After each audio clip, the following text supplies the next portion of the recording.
I'm Siobhan McDonald from Granger Street Studios. I'm so glad you could join me today. Let's get started with our program. Our program today is The Art of Fruit. We'll be looking at different works of art and more tidbits related to the theme of fruit, along with some other surprises. AgeSpan hosts us every month and makes sure this program gets delivered to you. They connect people of all ages and abilities with information and services to help them lead fulfilling lives in their community. Thanks, AgeSpan. And we are so thankful to Right at Home Boston North for sponsoring this program. They treat your loved one like family, offering respite for you and enhancing the caregiving experience. Their mission is to change the world one human interaction at a time. We really like that. Thanks, Right at Home. There are over 2,000 types of fruit. What are some of your favorites? I'm looking at these pictures over on the right-hand side, and I would have to say that some of my favorites are pears, and I love bananas, and I also love, peaches. What are some of your favorites? When I first began researching and looking at different kinds of fruits, I realized that there are a lot of fruits I do not know and do not typically buy. Here are some that I was wondering if you've ever tried. As you know, some fruits grow on trees like cherries, pears, apples, oranges, and lemons. And other fruits grow on bushes like raspberries and strawberries and blueberries. Raise your hand if you've ever been blueberry picking. I have been blueberry picking quite a bit, I have to tell you, because growing up, I lived on the South Shore, and across the street from me was an old cranberry bog lined with blueberry bushes. So we would often go there and pick our supper. We would pick the blueberries, and Mom would make blueberry pancakes for dinner.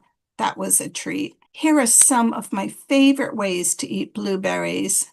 How do you like your blueberries? We have pancakes here and a blueberry loaf, a beautiful blueberry tart, and oh my gosh, blueberry pie with ice cream. Yes, please. Now, blueberries are delicious, but the most popular fruit in the world is actually the banana.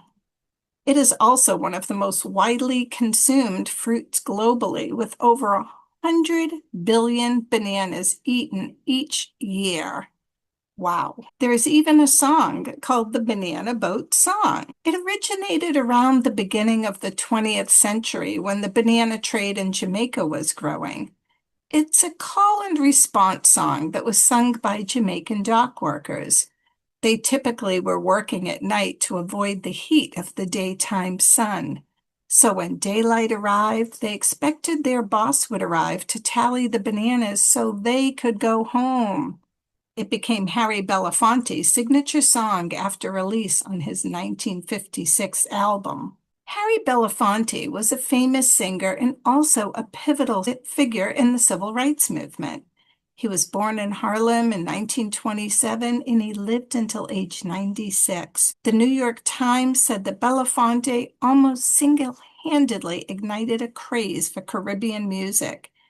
He was involved with film and was the first Black actor to have major success in Hollywood for a leading role. Eventually, he decided to focus on music. Later, he became close with Dr. Martin Luther King Jr. and helped start the Student Nonviolent Committee. He was also a major funder for this program and was known for supporting civil rights activists. Thank you, Mr. Belafonte, for all of your work and sharing your gifts of music with us. Now I have a question for you. Do you like drinks made from fruit? I just had a glass of orange juice with my lunch, and I have to tell you, it was very tasty. Let's take a look at some art now. Some of my favorite pieces of artwork are ones that depict fruit. I love seeing how different artists view and paint the fruit. This painting was done by an artist named Michael Lynn Adams. This fruit looks so real and the color is so vibrant, isn't it? Paintings of food and feasts have been present since ancient Greece and Rome. These types of paintings were used to depict times of celebration, and later artists used them as inspiration. In the 15th century, the painting of still lifes of fruit began. At that time, artists became increasingly inspired by antiquity. You know what that means. They were thinking about the good old days, as well as the world around them. What's going on in this picture? Can you see the fruit? Artists would use fruit and incorporate it into religious paintings. This tempera paint and gold leaf work is of Madonna and Child. But as you can see in the background, there is fruit. According to the Metropolitan Museum of Fine Arts, the apples and the fly symbolize sin, while the cucumber and goldfinch reference redemption and the soul. When we look at art, some fruits are very symbolic like that with underlying meanings. And others, well, they're just meant to represent the fruit itself. Giotto is known as the greatest painter of the 14th century. His Madonna and Child shows the baby Jesus reaching for a flower, which may be a rose. Rose hips are commonly used in teas, and the apple is thought to have originated from the rose in central and southern China some 40 million years ago. This painting is in the collection of the National Gallery in Washington, D.C. Here we're looking at a wreath. And this wreath likely resembles the festive garlands of real fruits and flowers that decorated buildings and streets in Florence for weddings and parades. The techniques and production methods of the Della Robbia workshop made their artworks very popular, and you can see one of their works on the left-hand side. Because clay was inexpensive and readily available, one did not have to be rich to own a Della Robbia. And you can imagine, this is around the year 1490. Compare that to, for example, Michelangelo using marble. Now, those pieces could only be bought by somebody very wealthy, or the church, for example. But these works could be bought by a person who was a merchant. The Della Robbia family was full of artists. Luca Della Robbia was a famous sculptor and helped begin the Florentine Renaissance style. He was known for sculpting with marble before moving onto enameled terracotta. His nephew, Andrea Della Robbia, was the one who began adding the fruit and flower garlands around the sculptures. Andrea's sons helped carry on the family legacy. Just a few years ago, in 2021, the Madonna della Fiora, a masterpiece by Luca Della Robbia, was sold at auction at Sotheby's in New York. They estimated that it would sell for between $700,000 and $1 million, but it actually sold for over $2 million. Wow. We mentioned apples. Do you like to eat apples? It was with the humble apple that artist Paul Cézanne chose to challenge both his own method of painting, but also the art world of Paris, famously throwing down the gauntlet with the bold statement, "With an apple, I want to astonish Paris." Here you are looking at two photographs of Cézanne, along with a detail from one of his more than 270 works of apples. So why did Cézanne choose the apple? One of the many reasons may have been its universal status as a fruit. It had already come laden with global meaning and cultural significance. It was thought to embody both Earth and the cosmos and Christian symbolism. The apple is also often the marker of significant human event in paintings, such as the all-important fruit of exchange between Adam and Eve in the Garden of Eden. It may also reflect Cézanne's affinity to the rustic, being more at home with the peasants of Provence than the elite in Paris. The apple is a humble fruit. Now, still life at this time, which was the late 19th century, was traditionally considered an unimportant genre. Great painters tended to concern themselves with historical, mythical, and religious themes. But for Cézanne, everyday objects represented an opportunity for rebellion. So Cézanne's painted apples mark an important point in the artist's career, as well as the history of art. The artist's approach to capturing the humble fruit sparked a radical rethinking of the painting rulebook and would become a defining characteristic of his own style and character. Pablo Picasso once said that the great 19th century French painter Paul Cézanne was the father of us all. He showed how free art could really be. Cézanne's distinctive brushstrokes and the way he distorted perspective and his subjects influenced the Cubists and those who came after. The seminal moment for Picasso was the Paul Cézanne retrospective held at the Salon 1 year after the artist's death in 1906. Though he previously had been familiar with Cézanne, it was not until this retrospective that Picasso experienced the full impact of his artistic achievement.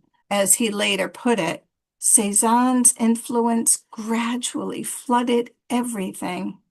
Here we are looking at a Picasso painting from the early 20th century on the left-hand side. Some call this work by Picasso, where you can clearly see the influence of Cézanne, who's on the right of our screen, they call this work the birth of Cubism. Apples are rich in symbolism, representing concepts like temptation, knowledge, sin, immortality, love, and fertility. They're often linked to the story of Adam and Eve, symbolizing the fall of humanity and the loss of innocence. However, apples also hold positive connotations. They can represent beauty, sweetness, and the hope for prosperity. In some cultures, they symbolize health, abundance, and even divine gifts. In this 17th century portrait by an unknown artist, the richly dressed sitter, who may be a German princess, rests her right hand on a stone table, firmly holding an apple, her choice from the fruit on offer. In the 17th century, apples, grapes, and pomegranates conjured thoughts of pleasure and seduction, as well as opulence. This background shows a rich landscape, and it might suggest that the fruit had been grown in the sitter's garden, as was becoming more common for wealthy. Apples were grown in hothouses in the 17th century, most notably at Versailles. Edward Davis was an accomplished painter of domestic interiors that often involved childhood instruction. In preparing for dinner, by casting most of the picture in shadow, attention is focused upon the two girls. This shows us the importance of teaching children to love and respect their elders, to be useful and obedient. Now, we've been focusing on Western European art, but of course, there is fruit and there are artists all over the world. Here are a couple of works from China from the early 1800s. Fruit carving is a very common technique in Asia and European countries, particularly popular in Thailand, China, and Japan. There are many fruits that can be used in this process. The most popular one that artists use are watermelons, apples, strawberries, pineapples, and cantaloupes. Fruit carving may have originated in China in the early 7th century, so this is nothing new. Not only is fruit carving used in cultural and traditional ceremonies, but also ordinary households are known for decorating plates with fruit carvings when they have guests over. I have to admit that I do not do this when we have guests over, but I do think it's beautiful. Let's play some fruit trivia. What fruit finishes this traditional song? Oh, my darling, oh, my darling, oh, my darling.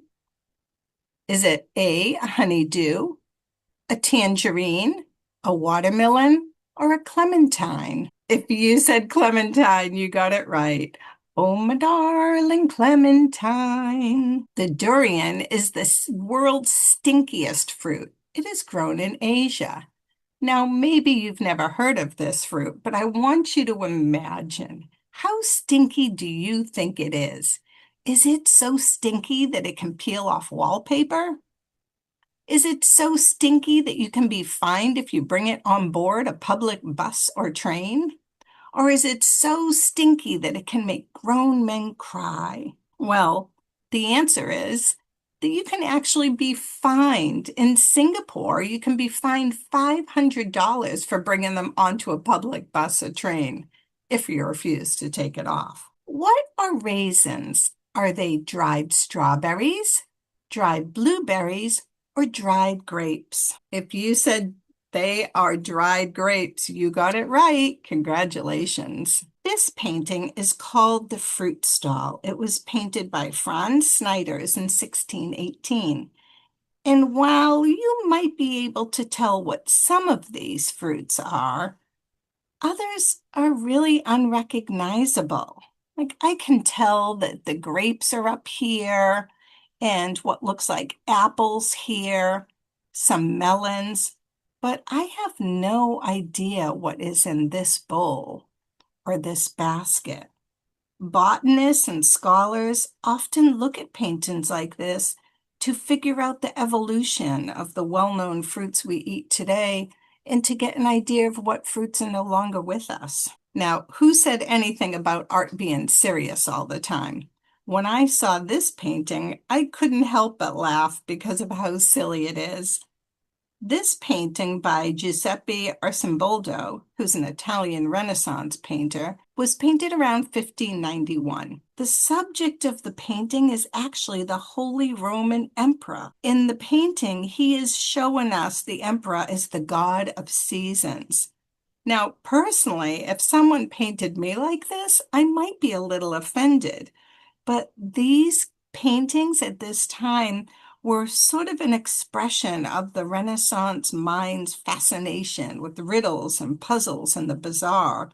So the emperor actually was really pleased with this. It was a common trend among elites of this time to try to challenge their subjects. If you were an emperor, would you want a fruit portrait of yourself? This is a great time for some fun facts. Did you know that the stickers that are placed on fruits are made of edible paper?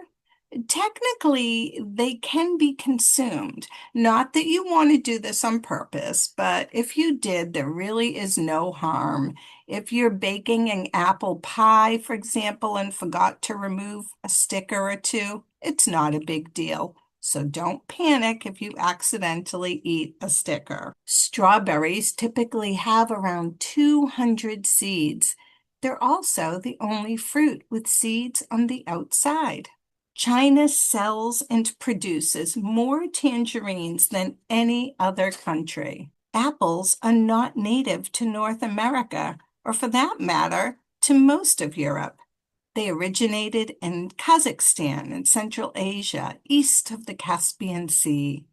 By 1500 BC, apple seeds had spread throughout Europe. Many years ago, explorers used hollowed-out watermelons to carry water on board their ships. I think that is fascinating. Applesauce was the first food eaten in space by an American astronaut. What we're looking at here is a partially consumed tube of applesauce that was issued to astronaut John Glenn to eat aboard his mission in 1962. At the time of this mission, it wasn't known if astronauts would be able to swallow anything while weightless. So John Glenn's ability to swallow the applesauce proved that it was possible. Japanese yubari cantaloupes are the most expensive fruit in the world. 2 melons once sold at auction for $23,500. Oh my goodness. The next time I complain about prices at the grocery store, I'm going to remember this. The largest grape variety in the world is a Kyoho.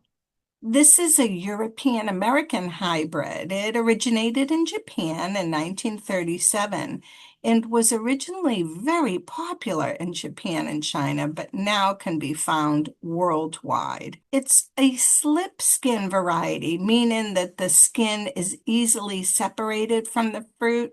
The seeds are bitter and the skin is traditionally not eaten. The grape maintains the flavor qualities of the Concord grape.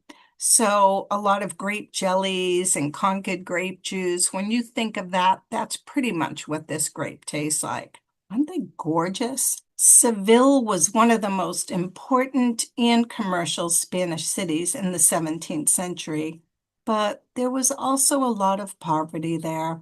Let's take a moment and look at this, our final painting. In this work, we can see that the boys are very poor. They are both barefoot and their clothes are ragged and torn. The basket that holds the grapes is filled with succulent fruit, but its handle is broken. There is a feeling of dirt and filth in the image. The boy's feet and nails are very dirty, and two flies lie in the cut melon. On the floor, we can see scraps of the fruits, melon crust, seeds, and the stem of an already eaten bunch of grapes. The muted palette of the painting adds to this idea of dirtiness, but they're sharing the food and there's a sense of companionship. And that's what I hope I leave you with today, a sense of companionship and caring. Thank you for letting me spend time with you today.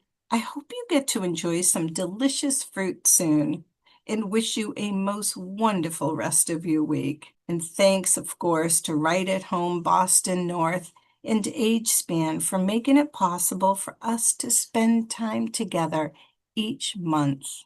It's been a real treat spending time with you. I'm wishing you a wonderful rest of your day, and I'll see you next month. Take care, people. Goodbye, friends. Goodbye, friends. Goodbye, friends. It's time to say goodbye. Goodbye, my friends. I'll see you soon.